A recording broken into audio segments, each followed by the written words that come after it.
Esta historia comenzó hace ya 2 años. En ese entonces, en internet me topé con este proyecto de Timur Dautov, una visión moderna del diseño del UAC, un UAC del futuro. En este momento el proyecto está terminado y vamos publicando los episodios a medida que los editamos. En los episodios anteriores compramos un donante, empezamos a ponerlo en condiciones, nos faltaban piezas, compramos otro donante, revisamos la suspensión, los diferenciales, los frenos y un eje trasero direccional. Es algo muy curioso, véanlo ustedes mismos. Y aún les espera mucho más interesante por delante. Al final, lo primero que hicimos fue desmontar completamente el motor, así como todos los componentes esenciales y los sistemas relacionados que formaban parte integral de su funcionamiento, realizando una inspección exhaustiva de cada pieza. Esto no nos llevó mucho tiempo, ya que el coche es sumamente sencillo, increíblemente fácil de entender y su diseño intuitivo permite un desmontaje sin complicaciones. Después de apenas 2 horas de trabajo concentrado y metódico, tenemos el compartimento del motor completamente vacío, revelando las primeras y sorprendentes revelaciones que nos esperan. Así que esto es lo que saqué de nuestro viejo larguero. Todo está lleno de agujeros, todo está soldado de una manera extraña, así que fabriqué una pieza nueva. Por eso la vamos a soldar aquí, es un poco más gruesa, tiene un poco más de refuerzos, así que la reserva de resistencia será, digamos, mayor. Así que ahora voy a soldar este larguero, lo restauro y después me ocuparé de mejorar todo el vano motor. Se quitarán los soportes innecesarios, se soldarán los agujeros, se eliminará la base de la batería y la batería se trasladará al habitáculo. Por eso ahora tendré que pasar mucho tiempo con este trabajo poco interesante, simplemente embelleciendo lo que tenemos. Recuerdo que al principio compramos el coche en la parte alta del mercado para no tener que cambiar el motor y todo lo que eso conlleva. Pero, como demuestra la práctica, eso no funciona así.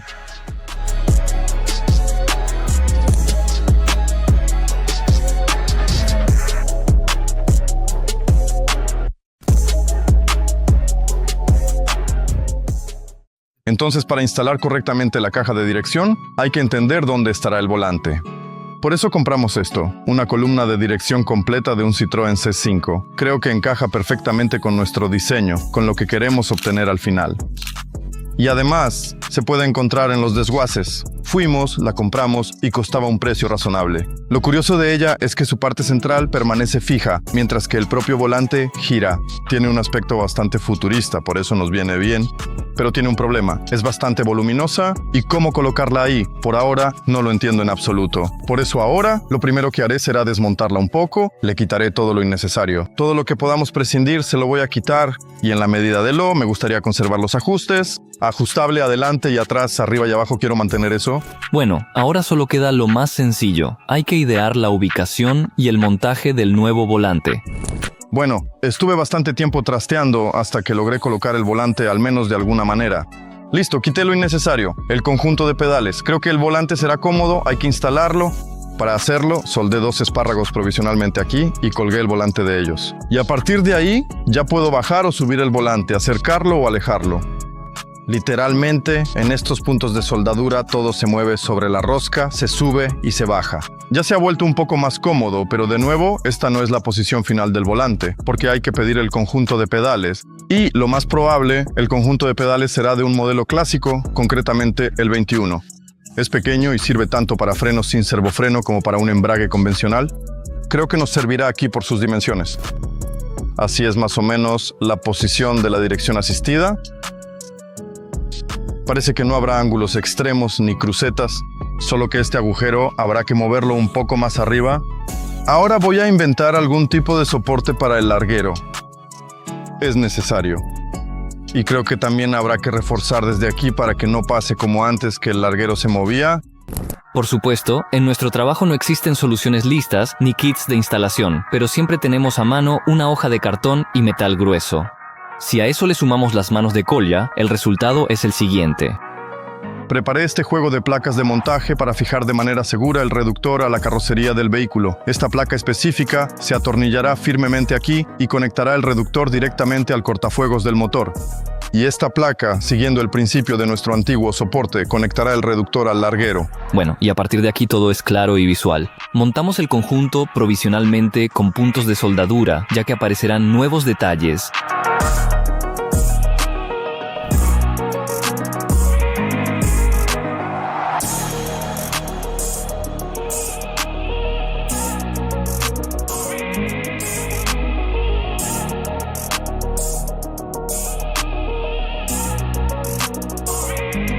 Bien, nos ha llegado el cardán de la dirección, que es completamente compatible con nuestro servodirección, con el que quería conectar absolutamente todo esto. En mi cabeza, cuando vi las fotos, pensé que esta parte va directamente al servodirección y que simplemente la atornillaríamos de esta manera, así. Pero resultó que la estría que necesitamos está en esta parte del cardán, así que no podré evitar la soldadura de ninguna manera. Por eso ahora probablemente calentaré esta parte, hay algún tipo de plástico fundido, sacaré esta pieza, cortaré lo que no necesito aquí y finalmente lo soldaré. Este es el resultado que obtuve en la preparación. Es realmente muy genial que sea compatible con el eje original de la Niva. Este vástago entra justo perfectamente aquí y resulta que aquí pondré 3 remaches eléctricos y aquí lo soldaré. Y el margen de seguridad de esta unión será demasiado grande. Así que nada nos detiene para seguir adelante siempre.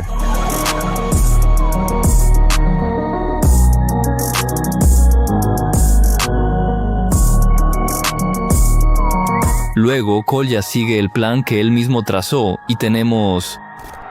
Este es el resultado. Remaches eléctricos, ahí está la soldadura. Compramos este conjunto de pedales 2101. Visualmente es el que mejor encaja, es relativamente compacto. Por supuesto, igual habrá que modificarlo, pero además tenemos instalado el cilindro maestro 2101, así que en teoría todo esto debería encajar. Así, si con el pedal del embrague todo resultó bastante sencillo, ya que se dobla fácilmente y lo ajusté en su sitio sin mayores complicaciones, el pedal del freno, en cambio, parece que no quiere ceder tan fácilmente a nuestros esfuerzos. El metal de este pedal es considerablemente más grueso y lamentablemente no tenemos los medios adecuados para calentarlo localmente de manera efectiva. No contamos con un soplete, una herramienta esencial para este tipo de trabajo, así que probablemente simplemente tendremos que volver a soldarla para asegurar su correcta fijación y funcionamiento.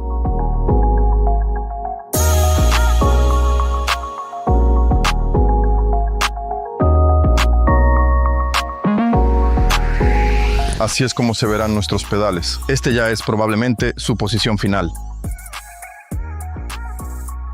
Para mí todo es bastante cómodo, ningún pie estorba, todo encaja bien. Solo queda decidir qué hacer con el pedal del acelerador. Encontramos este pedal de un Escort completamente metálico, así que podemos cortarla, doblarla y volver a soldarla. Ahora voy a hacer algunos modelos, pensar cómo fijar la columna de dirección, porque aquí alrededor no hay absolutamente nada estructural. Todo esto, la verdad, está muy endeble. Lo único estructural aquí es esto, y del otro lado. Es decir, lo más probable es que aquí arriba coloque un tubo por dentro y quizás también lo una con otro tubo por abajo, y ya entre estos dos tubos fijaré tanto la columna de dirección como el conjunto de pedales. Aquí irá algún tipo de brida. Bueno, ahora voy a ir ideando todo esto. Al final, para instalar la columna de dirección, Kolya ideó esta placa. La soldé bien y ahora ya se puede seguir avanzando, sin inconvenientes. Hice la primera parte del soporte de la columna de dirección y me encontré con que no hay dónde fijarla. Todo alrededor es como muy endeble, poco firme. Medí este hueco de aquí arriba. Aquí solo hay una chapa doblada y en este espacio encaja perfectamente un perfil de 50 por 25. Compré un perfil de pared doble, así que ahora el objetivo es insertarlo aquí dentro con cuidado. De este modo, también vamos a unir estas dos columnas laterales. Y a este tubo ya podré fijar tanto la parte superior de la columna de dirección como el conjunto de los pedales. Por eso ahora voy a cortar todo lo que sobra aquí, quitando todo lo que estorba. Hay unos ganchitos dentro y voy a insertar el tubo aquí. Y ya desde el tubo voy a fijar todo el sistema de dirección. Al final se decidió eliminar todo lo innecesario y reforzar adecuadamente el lugar de fijación de la columna de dirección y del futuro tablero. Cortamos sin piedad las estructuras que ya no sirven, limpiamos, quitamos el volante y ajustamos el futuro refuerzo. Es un tubo de perfil común que encajó aquí perfectamente. Propongo echar otro vistazo al render. Al final, necesitamos obtener un volante como este, con una pantalla incorporada. Por eso elegimos esta opción, para no tener que inventar todo el mecanismo desde cero. Es decir, la parte central del volante permanece fija. De este volante francés, al final solo quedará la estructura principal. Y el diseño lo vamos a rehacer por completo y lo adaptaremos al máximo a nuestro render. Después de que todo esté ajustado con precisión, imprimamos el panel por dentro, también imprimamos el perfil y lo soldamos en su lugar correspondiente. Como resultado, obtuvimos una base sólida y resistente a la que se puede fijar la columna de dirección en lo que está trabajando Kolya. Instalamos previamente el volante y los pedales. Creo que para la etapa de maquetación esto es más que suficiente.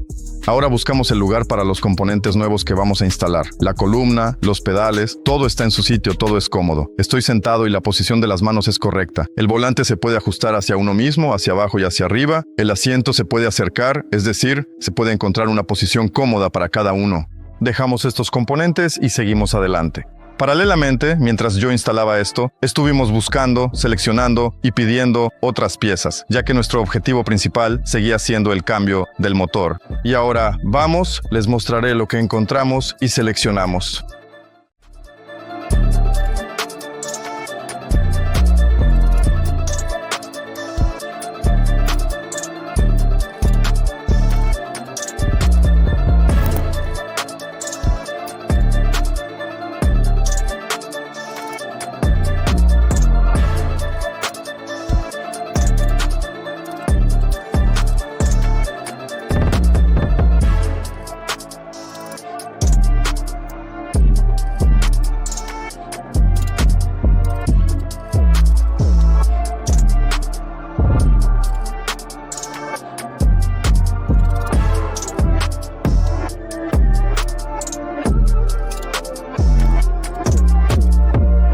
Empecemos por lo principal, un motor nuevo, relativamente nuevo, un motor importado desde UASE, un 1.9 D1 hoy.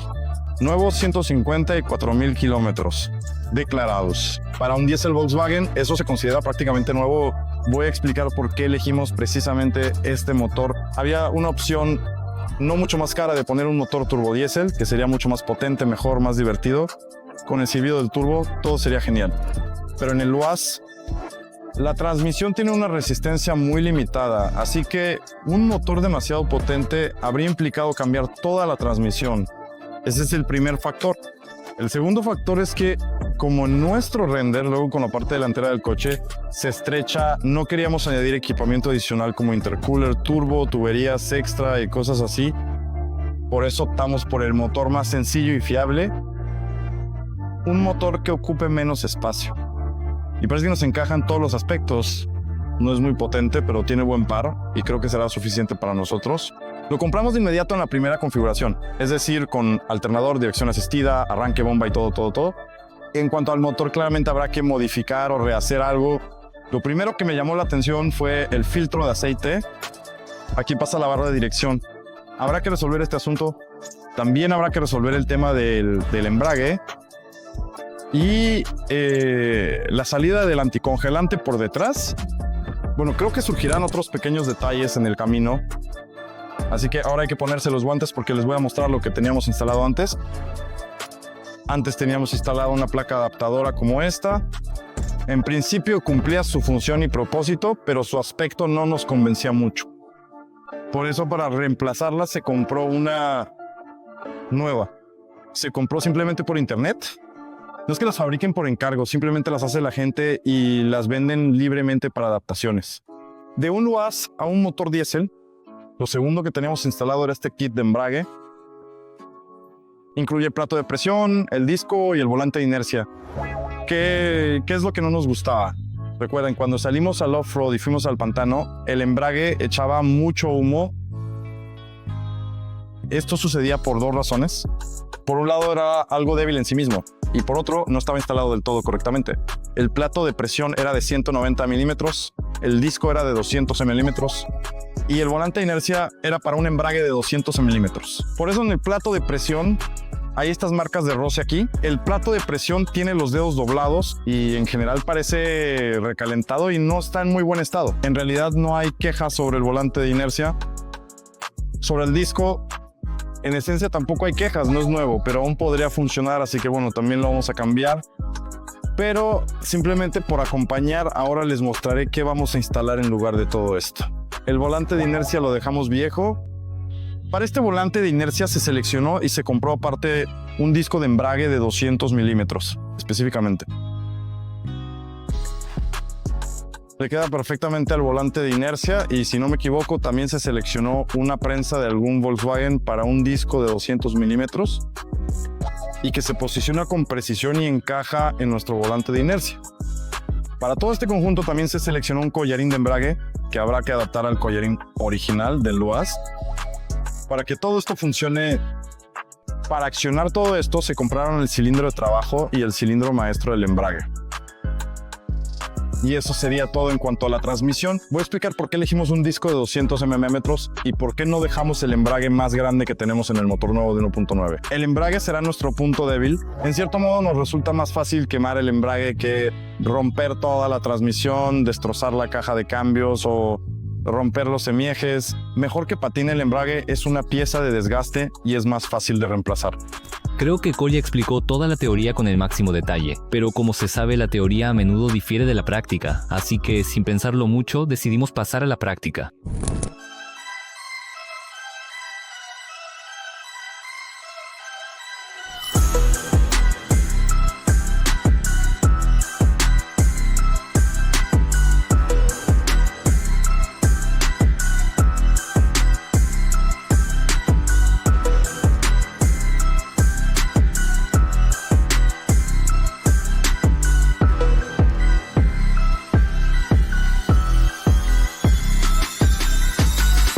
Por curiosidad lo monté todo, incluso sin los tornillos todavía. Colocamos la placa y encaja bien. El volante de inercia también cabe. Y ya la probé con la caja de cambios. Y también encaja con la caja de cambios. La placa está un poco en bruto, hay que ajustarla un poco. Y hay otro detalle importante. Leí que al instalar esta configuración en la caja original de UAZ es obligatorio instalar este pequeño rodamiento que se instala aquí. Lo conseguí, encontré el número en Drive, creo, lo conseguí y lo instalé. Este pequeño rodamiento sostiene el eje primario de nuestra caja de cambios. Originalmente en el Volkswagen no está instalado aquí, solo hay un agujero, pero para nosotros es obligatorio instalarlo, así que lo pondremos aquí. Bueno, y después aplicamos en la práctica todo lo que Kolya ideó en teoría. Torneamos los elementos que faltan y corregimos los detalles pendientes en la placa adaptadora. Entonces ya tengo casi todo listo para instalar el motor con la caja en el coche. Tuve que modificar nuestra placa ya hecha, la que llegó. Perforé los agujeros para el motor de arranque y les hice la rosca. Hice la rosca para fijar la caja de cambios y la amplié.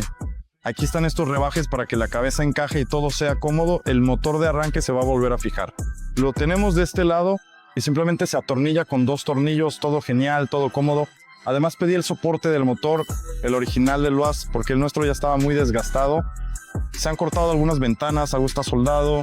Decidí que era más fácil pedir otra, no una nueva, sino otra diferente. La limpiaremos, pintaremos y la traeremos. Le di un aspecto decente. Fabriqué en torno a una imitación del eje primario de la caja de cambios para facilitar la alineación del embrague. Así fue. Y compramos toda la tornillería. Toda la tornillería es de calidad 10.9, si no me equivoco, en cuanto a resistencia. Por eso todo debería encajar. Ahora ya se puede montar todo en el motor. Ya lo he probado todo 10 veces, lo he quitado y puesto. Pero ahora ya se puede montar todo definitivamente, unir el motor con la caja de cambios y probarlo todo en el coche. Lo único que nos falta es el collarín de embrague, pero también está en camino y también será personalizado. Por eso, bueno, de momento podemos probar la disposición incluso sin el collarín. Así que ahora lo estoy montando todo. La placa en el motor, el volante de inercia y pam pam pam. Y por fin el montaje final, después del cual quedará claro en qué punto estamos. Vamos a repasar una vez más la lógica de lo que ocurre. Para empezar con el exterior, es decir, la fabricación de la nueva carrocería, necesitamos instalar los componentes principales, que en el futuro ya no se podrán mover, recortar o cambiar su ubicación. Principalmente, ese componente es el motor. Básicamente, vamos a construir la parte delantera del coche alrededor de él.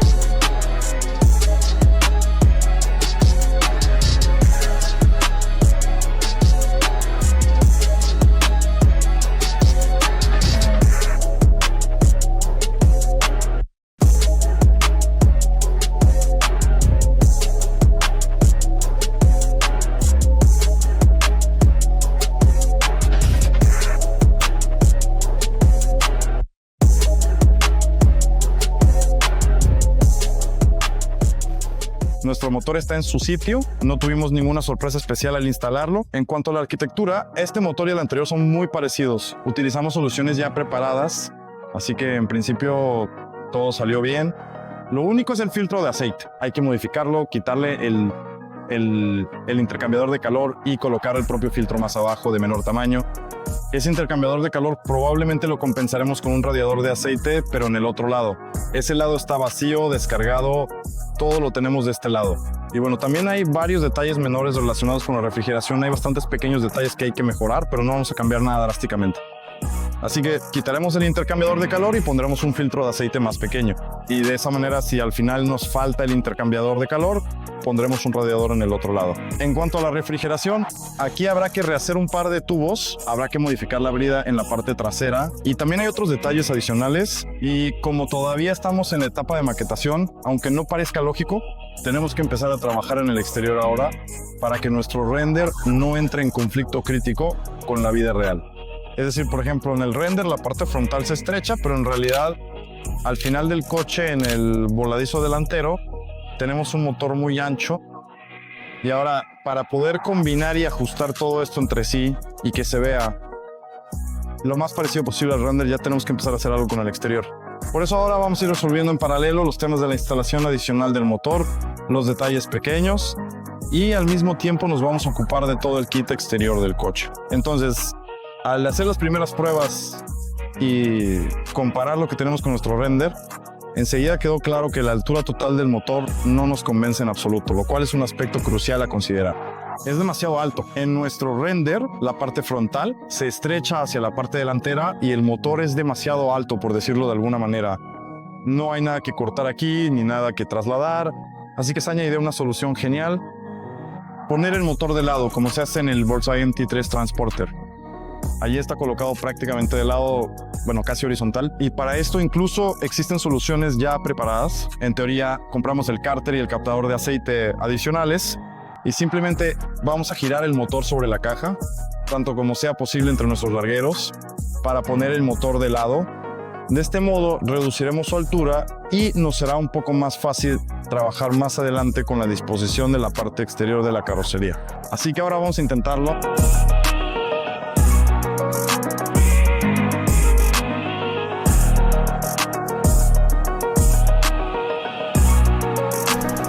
Hemos girado el motor y en principio su posición actual es un compromiso.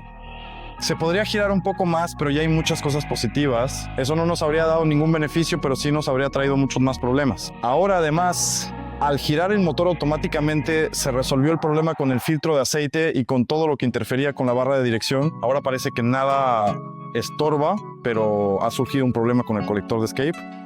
Está chocando contra el larguero. Eso, más probable, resolveremos cambiando del colector atmosférico al colector turboalimentado, y donde está la salida para el turbo soldaremos el silenciador. Por lo demás, solo hay ventajas. El motor quedó más bajo, bajó unos centímetros. Bueno, si tomamos el punto más alto, unos 8 o 10 centímetros.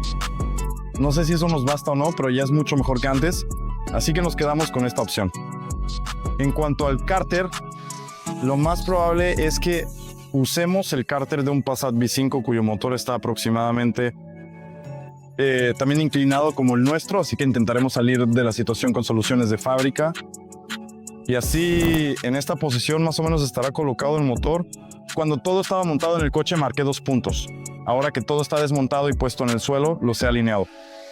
Y ahora se puede ver qué y cómo es muy cómodo trabajar con esta placa y con la caja de cambios. Y puedo permitirme simplemente alinear el motor con la caja en el suelo, porque en la placa tenemos un borde y en la caja hay una ranura. Una encaja sobre la otra como si fuera un asiento y puedes girarlo exactamente como quieras. La alineación del eje primario y el embrague no se pierde por esto, todo está perfectamente posicionado. Y simplemente giramos así de cómodo y elegimos la posición.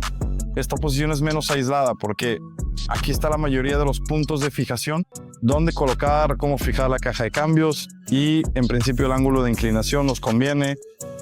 Solo queda comprar el cárter. Ya quité el colector y pedimos un colector de una máquina de tubos. Pronto también llegará, lo vamos a modificar. Eso es. Lo único que me incomoda es que destrozaron la caja de cambios. Antes instalaron el motor, hicieron un agujero enorme. Ayer, al instalar el motor de arranque, corté medio centímetro más y ahora hay que hacer otra ventana enorme. Pero como la situación con la caja de cambios aún no está clara, esta es nuestra vieja caja de cambios, la rota. Se le sale la marcha atrás, hace ruido, zumba, cruje y bueno, hay que repararla, darle mantenimiento, pero como que nadie quiere hacerlo. Por eso compremos otra caja de cambios o se la demos a alguien. Si compramos otra caja de cambios, cortaremos cuidadosamente nuestra ventanita para el motor de arranque. Esta nos queda como maqueta, algunas cosas se nos pueden perdonar con ella. Ahora, donde sea posible, voy a taladrar y roscar. Donde no sea posible y sea mejor un agujero pasante, era un perno pasante y volveremos a montar este motor. Ese ya será nuestro motor final de maqueta instalado. Aquí está nuestra caja de cambios desarmada. Esto es lo que corté ayer aquí, 5 milímetros estorbaban. Esta oreja, esta zona cortar para que el motor de arranque quepa desde ese lado. Sobre ranura de que les hablé, aquí se ve bien, aquí dentro hay una hendidura y aquí un borde. Y una parte se desliza genial sobre la otra, lo que nos ayuda a posicionar el motor y la caja de cambios. Ha llegado el momento de decidir otra cuestión relacionada con el cojinete de desembrague. Aquí teníamos esto, no sé cómo se llama. Parece un cojinete de Volkswagen.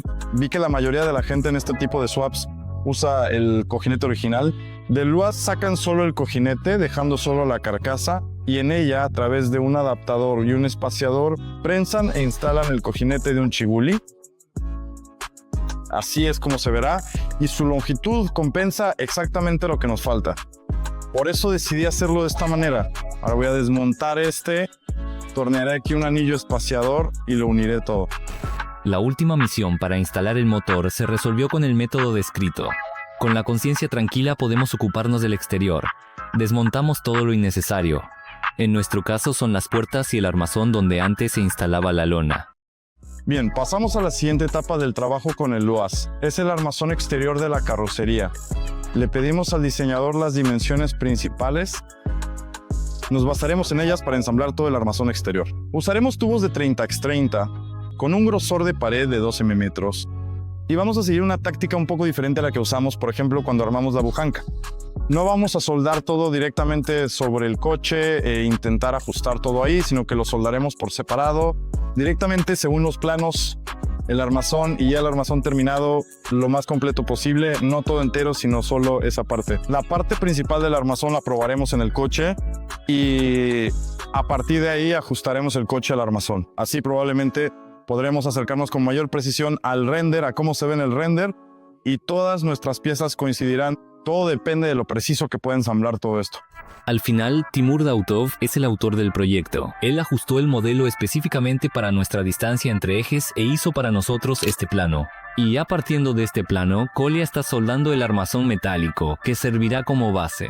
Más adelante planeamos revestirlo con láminas de fibra de vidrio, y en esta etapa nos parecía que fabricar una carrocería tan simple y angular era una tarea muy sencilla. Suelda un par de perfiles, coloca una lámina de fibra de vidrio y todo está listo. En realidad resultó ser un poco más complicado, pero vayamos por partes.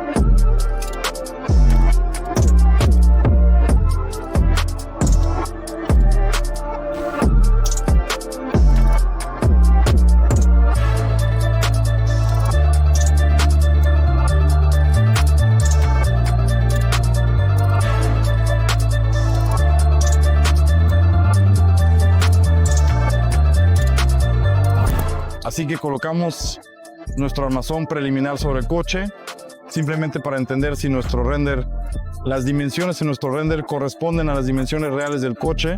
A grandes rasgos se ve que las dimensiones están bien. Por el frente encaja la parte trasera, obviamente, bueno, ya lo había notado por las dimensiones y todo, que es más corta.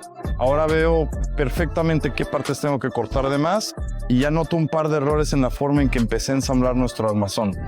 En concreto, en la posición de los tubos, 2 tubos no están colocados como yo quería originalmente.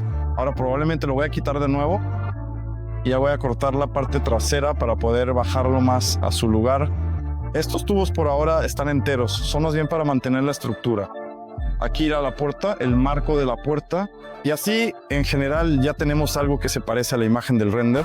Al final decidimos avanzar con pasos pequeños pero seguros, añadiendo elemento por elemento y probando después de cada cambio. Así que después de la prueba de ayer quedó claro que para poder bajar completamente la parte trasera y ajustar todo hay que quitar lo que sobra. Por eso ahora quiero cortar todo lo que nos estorba y todo lo que está en mal estado. Probablemente quite de inmediato los arcos traseros porque debido al ángulo de giro de las ruedas, los arcos traseros chocaban mucho. De todas formas vamos a rehacerlos por completo. Así que ahora voy a cortar justo así junto con el piso, dejando solo los largueros, porque después de ellos tendremos que unirnos a nuestra nueva carrocería. Al final, con cada nueva prueba, había que recortar cada vez más la carrocería. Eso es lo que estamos haciendo, una vez más convencidos de que es más fácil hacerlo todo desde cero que intentar construir y ajustar a los paneles ya existentes. Pero cada vez parece que esta vez será diferente. Y como que, ¿cómo se puede dejar el piso de fábrica, los marcos de las puertas y así sucesivamente? Hasta que te das cuenta de que de todo lo mencionado anteriormente prácticamente no queda nada. Solo con la conciencia tranquila, cortas los últimos restos de los paneles y te quedas con el chasis desnudo. A eso se llega y en ello trabajamos.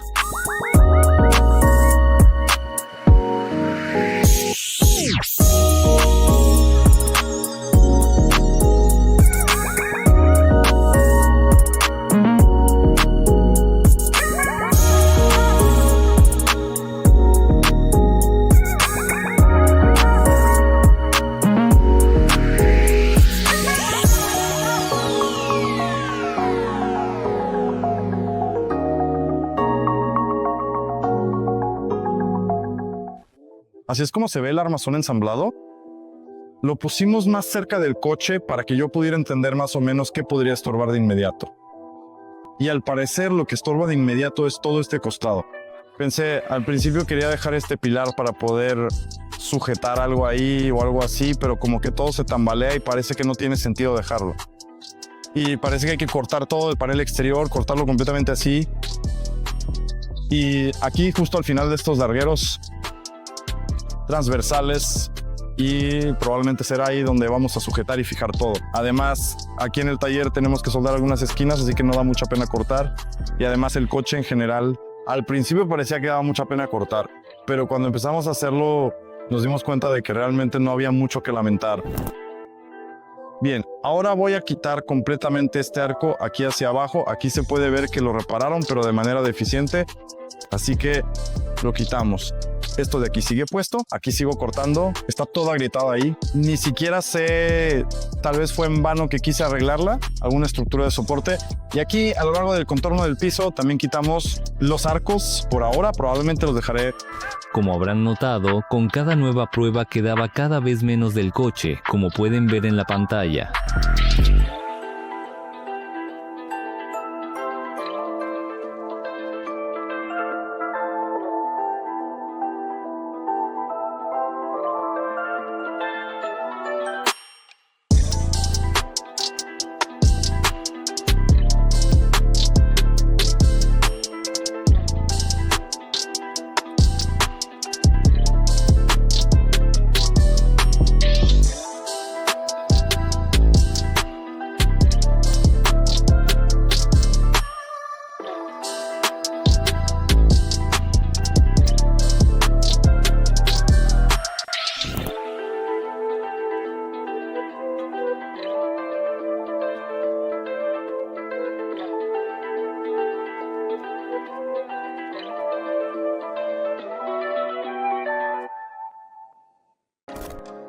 Colocamos nuestro armazón sobre el propio coche.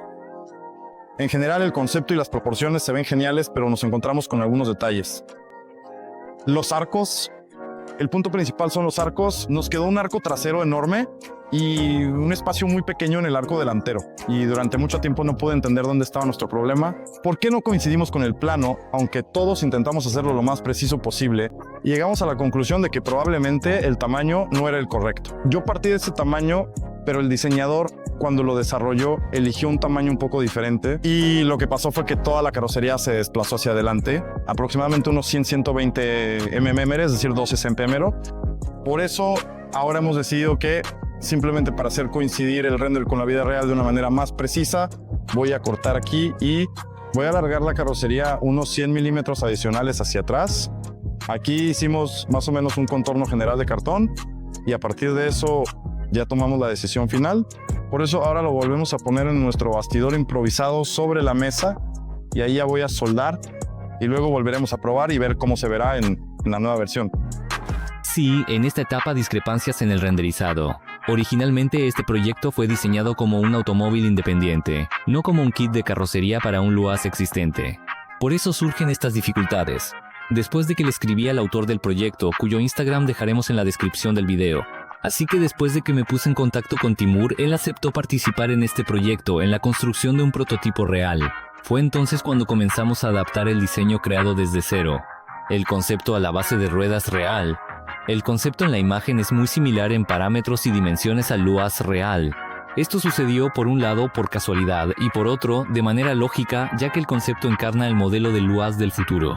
Y visualmente se reconoce de inmediato al Luaz, en parte gracias a sus dimensiones y proporciones. Ahora, ya cerca del ensamblaje final, decidimos modificar un poco el concepto, y como resultado será muy diferente de los renders que les hemos mostrado durante los últimos meses. Al final, el vehículo estará diseñado en el estilo de un todoterreno de expedición. Habrá 2 asientos en la parte delantera, y en la parte trasera se ubicarán varios cajones y compartimentos. En la parte superior, sobre el techo, instalaremos una tienda de campaña, y muchas otras cosas útiles, así que el misterio se mantiene, y el aspecto final será muy diferente de lo que esperan.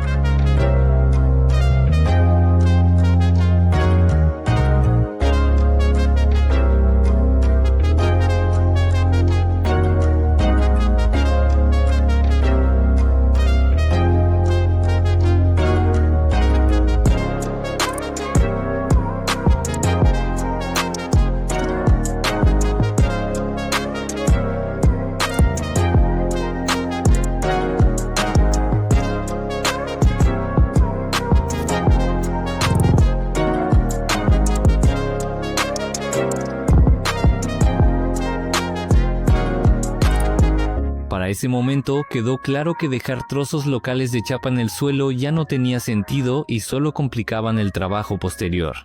Y como puedes ver, Colia lo elimina todo sin piedad.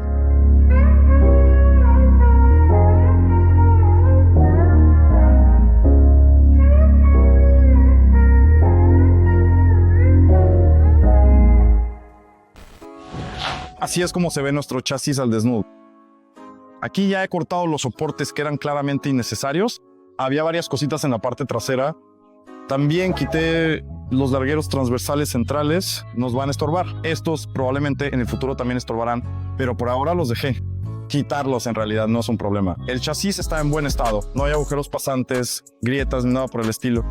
En la parte superior hay algo de corrosión superficial, pero se puede limpiar, así que ahora voy a quitar todo eso. Voy a usar varios discos de esos de tipo coral, de lija, de tipo coral. Así que voy a limpiar todo eso. Todo lo cortamos porque había un montón de solapes como estos. Alguien lo había soldado antes y no se preocupó mucho por hacerlo bien. Y decidimos no dejar esto así. Decidimos hacerlo más o menos bien, aunque en realidad no lo habíamos planeado en absoluto. Trabajar en esto, bueno, desmontarlo tan a fondo. Queríamos dejar la mayor parte posible original, pero como siempre, cuanto más avanzas, menos carrocería queda.